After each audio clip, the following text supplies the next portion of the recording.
माहौल का मजा लेने का कार्यक्रम बंद कर दीजिए। ये लड़ाई ईमानदारी की लड़ाई है।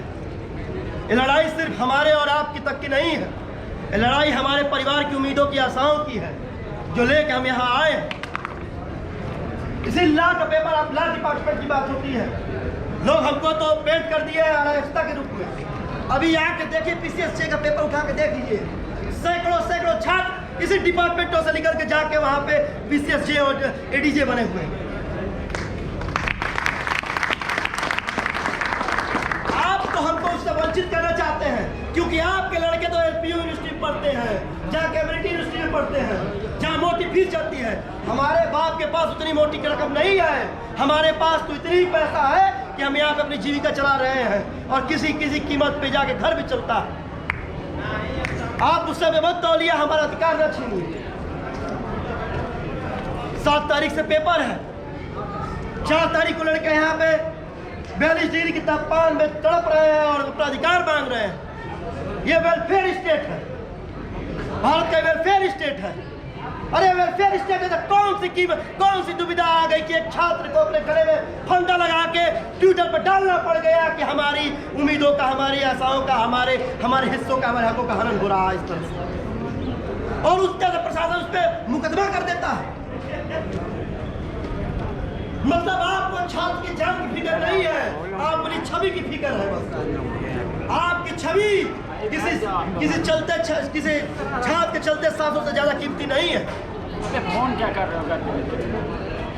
लेकिन हम लोग सबसे पहला काम है कि एकजुट हो।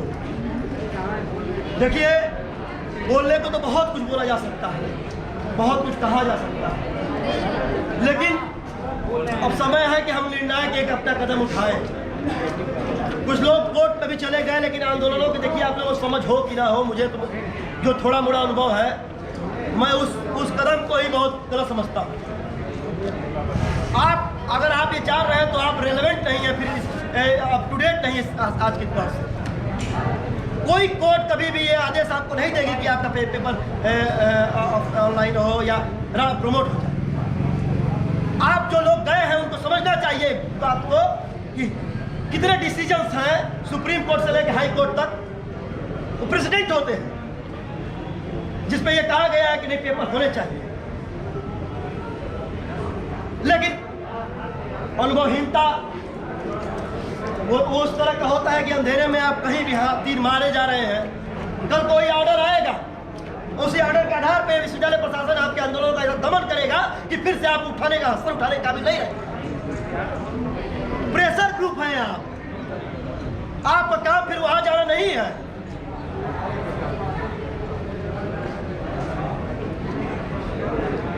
लेकिन आप हम लोग किस तरह, यही योजनाबद्ध होना चाहिए, चीजों को योजना होनी चाहिए। बीच में कुछ दिनों तक हम लोग थे नहीं यहाँ पे, कुछ काम था चले गए थे। हमने देखा कि रिट पड़ी है। एक तो कोर्टों का नजरिया छात्रों आंदोलनों के प्रति शुरू से ही नकारात्मक है। मुझे पता नहीं किसने आपको यह ज्ञान दे दिया कोर्ट में जाने का, और वो आपके लिए ट्रोजन हॉर्स सिद्ध होगा। वो भी, ये भी प्रशासन भी इंतजार कर रहा है कि कब डिसीजन आ जाए। उसके बाद तो आपके पास तर्क भी नहीं रहेगा कहने के लिए। इसलिए अब आपके पास समय भी कम है। या तो आप बाइकआउट करिए इसका, और करिए तो फिर चंद लोग नहीं, समूचे लोग करिए। एक मुश्त होके सोशल मीडिया पे भी लड़ाई लड़िए।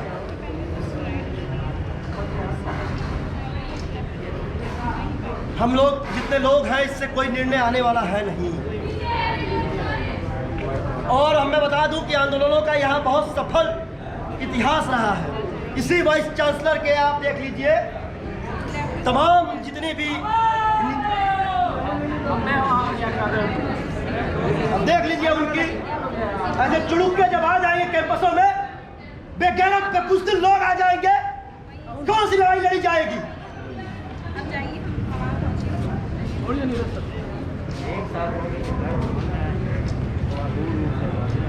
इनको तो जाके और यही लोग बदनाम किए हैं यूनिवर्सिटी को, जिनको किताब से मतलब नहीं है, कक्षाओं से मतलब नहीं है, टीचरों प्रोफेसरों से मतलब नहीं है। यहाँ के हुटिंग करने चले जाते हैं, उसके बाद से बदनाम छा समूह होता है। अरे तुम्हारे पास गलत है, हिम्मत है तो आओ मेरे सामने ना, दिखाता हूँ गुंडाई क्या होती है, लड़ाई क्या होती है।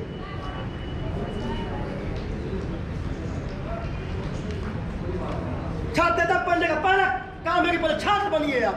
यहाँ पहले टपकते हैं, पहला सूट से छात्र नेता बन के चले जाते हैं, उनके माथे पर लिख दिया जाता है इस पार्टी का पहले का धंधा।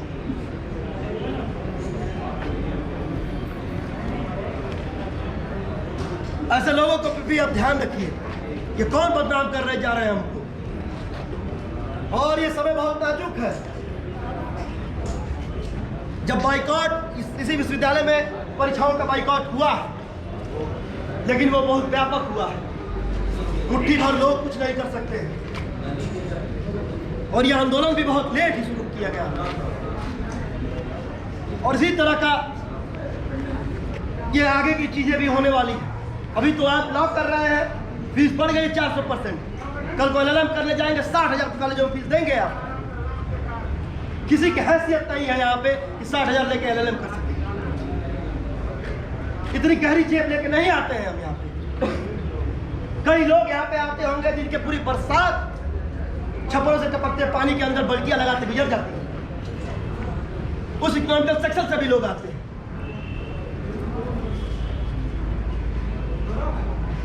तो एक मुश्त की लड़ाई लड़िए, फिर इंस्टॉलमेंट में इस तरह से आने का कोई मतलब नहीं है। हमारे बीच कुछ छात्राएं भी आई हैं, इनके हौसलों को भी सलाम। कम से कम ये निकल के तो आती हैं, कल तक तो कोई आता नहीं था।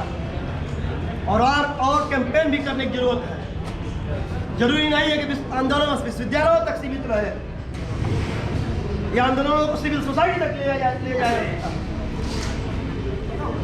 और जब आप बात करिए, अपनी बात रखिए तो तर्कपूर्ण तरीके से रखिए। सिर्फ प्रमोशन की मांग से लोग सोचते हैं कि हमको खैरात मांग रहे हैं। 5वां सेमेस्टर का पेपर भी 2 महीने बाद कर देंगे। आज तारीख से नेक्स्ट सेमेस्टर की क्लासेस भी स्टार्ट है। उसी दिन से क्लासेस भी स्टार्ट है। तो अहिंसात्मक तरीके से आंदोलन को चलाना है हमको। और परिणाम जो भी हो, अब जब हम इस मझधार में आ ही गए हैं तो अंतिम तक लड़ा जाए, चाहे 2 लोग रहे 5 लोग रहे। अगर फैसले नहीं तो नजीर स्थापित करके जाएगा। इसी के साथ मैं अपनी वाणी को विराम देता हूँ। यहीं दुष्यंत कुमार थे, हिंदी डिपार्टमेंट में एक शेर लिखे थे, प्रतिकार के सबसे बड़े शायर थे वो। उन्होंने कहा था कि तुम्हारी कहन थी कहन कर रहा हूँ, इस अपाहिज व्यवस्था को सहन कर रहा हूँ। इन तानाशाहों के दरवाजे अब खोलो तो खुलते नहीं हैं, इन्हें तोड़ने का जतन कर रहा हूँ।